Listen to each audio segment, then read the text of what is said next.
Assalamualaikum warahmatullahi wabarakatuh. Perkenalkan kami dari kelompok 5 IPA 3B.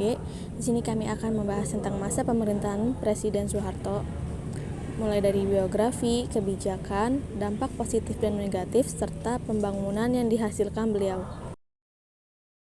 Jenderal Besar TNI Purnawirawan HM Soeharto atau yang lebih dikenal dengan Soeharto merupakan Presiden Indonesia kedua dengan masa jabatan selama 32 tahun terhitung mulai dari 12 Maret 1967 sampai dengan 21 Mei 1998. Beliau lahir di Kemusuk, Bantul, Yogyakarta pada tanggal 8 Juni 1921 dan wafat di Jakarta pada tanggal 27 Januari 2008.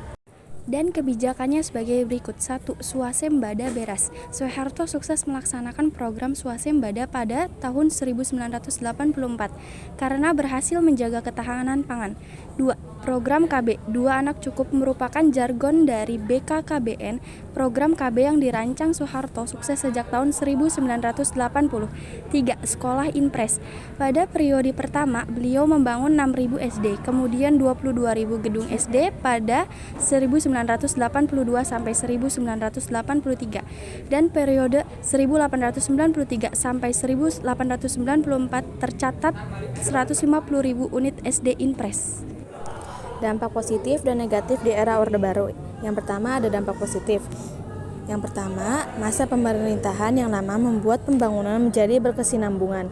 Program pemerintah bernama Pelita atau pembangunan 5 tahun terus-menerus menyambung mulai dari Pelita 1 hingga Pelita 6, sehingga hasilnya bisa dirasakan oleh masyarakat. Yang kedua, pembangunan 5 tahun selama 32 tahun banyak menitik beratkan pada sektor pertanian, mengingat negara Indonesia adalah negara agraris. Hal ini sempat membuahkan hasil manis di mana Indonesia bisa berswasembada beras. Yang ketiga, dampak dari swasembada beras ini adalah makin sejahteranya para petani di desa. Hal ini otomatis menurunkan angka kemiskinan di Indonesia. Berikut ada dampak negatifnya. 1. Perwakilan rakyat hanya sebagai lambang saja, karena pada dasarnya hanya untuk melanggengkan kekuasaan saat itu. Dampaknya rakyat Indonesia tidak bisa memilih presiden yang sesuai dengan hati nuraninya. 2. Di bidang ekonomi, orang-orang tertentu yang berada di lingkungan sekitar para penguasa akan bisa menikmati kemudahan berbisnis hingga menggurita. Korupsi, kolusi, dan nepotisme merajalela di mana-mana. Dampaknya orang-orang menghalalkan berbagai cara agar tujuannya tercapai. Berikut adalah Repelita, rencana pembangunan 5 tahun. Tujuan dari dibentuknya Repelita sendiri adalah untuk memenuhi kebutuhan dasar dan infrastruktur dengan penekanan pada bidang pertanian.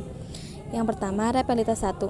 Terhitung mulai 1 April 1969 sampai 31 Maret 1974. Repelita 1 ini menjadi landasan awal pembangunan di segala bidang pada masa pemerintahan Presiden Soeharto yang bertujuan untuk meningkatkan taraf hidup rakyat dan menjadi dasar bagi pembangunan selanjutnya. Berikutnya Repelita 2, 1 April 1974 sampai dengan 31 Maret 1979. Dalam Repelita 2, Presiden Soeharto mengungkapkan bahwa fokus utamanya adalah penanganan masalah ekonomi dan non-ekonomi. Berikutnya Repelita 3, 1 April 1979 sampai dengan 31 Maret 1984. Pada Repelita 3, Presiden Soeharto menekankan pada trilogi pembangunan dengan menekankan asas pemerataan. Berikutnya Repelita 4 dan 5, 1 April 1989 sampai dengan 31 Maret 1994. Pada Repelita 4 dan 5, Presiden Soeharto menitik beratkan pada usaha sektor pertanian untuk menetapkan swasembada pangan dengan meningkatkan industri yang dapat menghasilkan mesin-mesin sendiri. Sekian dari kami, kelompok 5 IPA 3B. Terima kasih. Wassalamualaikum warahmatullahi wabarakatuh.